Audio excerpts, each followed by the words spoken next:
Hello and welcome to another update video about Ethereum.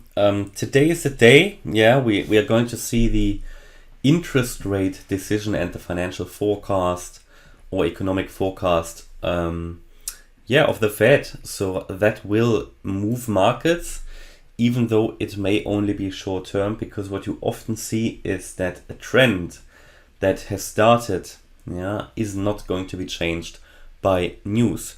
Will be interesting to see what is happening today, whatever is happening. I said it yesterday, sometimes best not to take it too seriously and to just wait a few hours or a day until the dust has settled and then take it from there.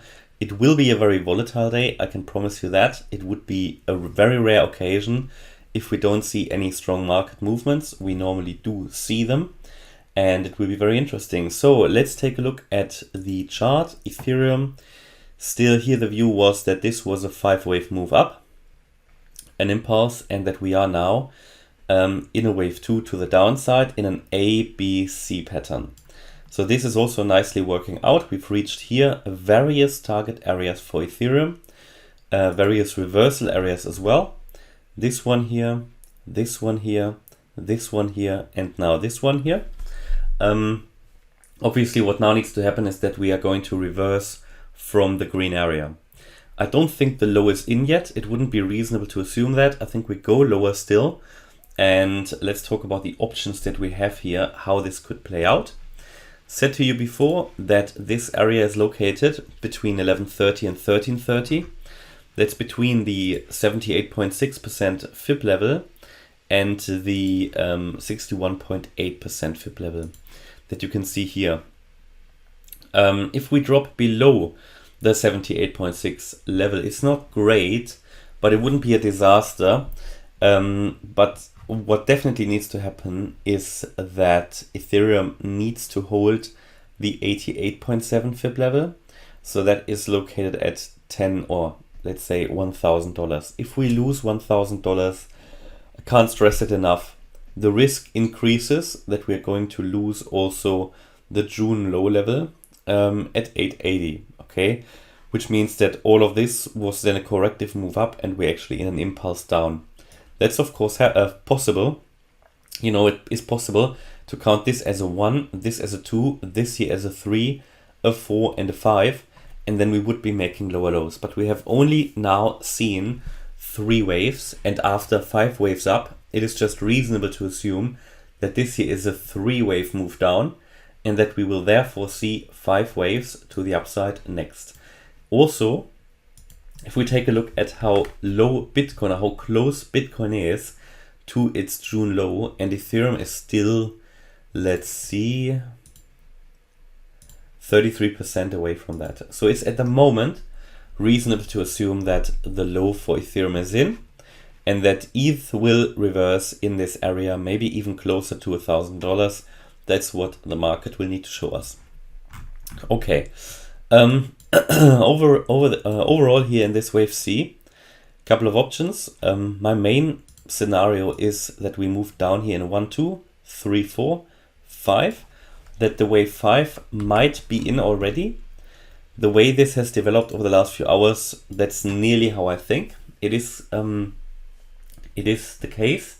However, I'm going to show you a few key levels. If we break above them, it is getting very likely that we are going to see the white wave count play out, which means that wave 4 wasn't finished yet, but that wave 4 is actually up here.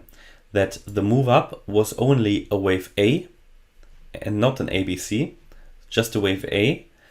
That the wave B took place, which now has to be moved here, and that the wave C is still happening. So I'm going to show you the key level that is relevant for that. At the moment, due to the decline that happened yesterday, I think we can focus on lower, but the move down is very corrective. It's not an impulsive decline. So therefore we can't be very certain that this is already the wave 5 down.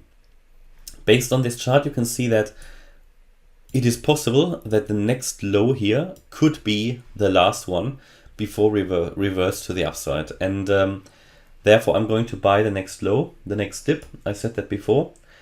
and I buy it in stages. I did say that as well. So what are the key levels? So at the moment, we could carefully assume that we are in a 5-wave move down, okay, in the 5th wave.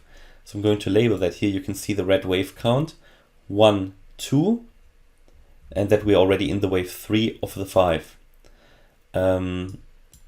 Due to the nature and the structure of this, I would say we've got here a 1, 2, 3, 4, 5 pattern, but we've only seen really the first 1, 2, and you could argue that this was another 1, 2 setup here within wave 3.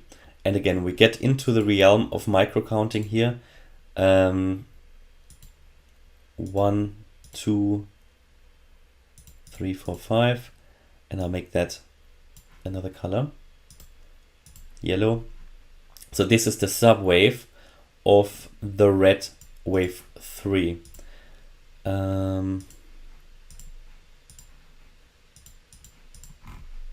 Yeah, so that we've seen wave 1 and 2 in red already. And then within wave 3 in red, which is a 5-wave move as well, we've seen the 1, 2 setup there. And this, as it seems, probably needs to be another 1, 2 setup. So again, it is very corrective, a lot of overlaps here. It's not an impulsive decline. The only way this would work is either with a whole series of 1, 2 setups, which is unrealistic, or maybe even as a triangle, or as a diagonal pattern, which all of it is a bit not very convincing. Okay, so it could very well be that this is just a wave B and we're going to see a wave C to the upside. So what's the key level for that? Key level here is 1356. That's the first key level.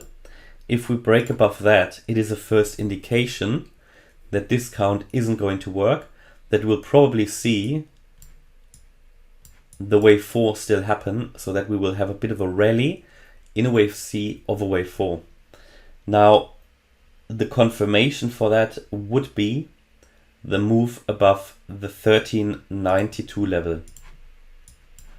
As long as we stay below that, we can focus on lower, okay? But this is the first indication, 1357, and then 1392 will be confirmation. And that's basically where it is, yeah? Ideally, confirmation, absolute confirmation to the downside won't really happen until we break below 1282. But again, another very good confirmation or indication that we are actually on the way down will be if we break below 1305. That is the 78.6% fib level of this move to the upside. That's always a good indication that the, in this case, the move to the downside is happening. If you break that level, it's always a good indication that the reversal isn't going to play out, but that we are indeed following the path outlined on the chart here. Okay, and that's my view about Ethereum. So hopefully you liked the update. If you did, please hit the like button, leave a comment and subscribe. And if you really like the content, please check out the channel membership. Bye-bye.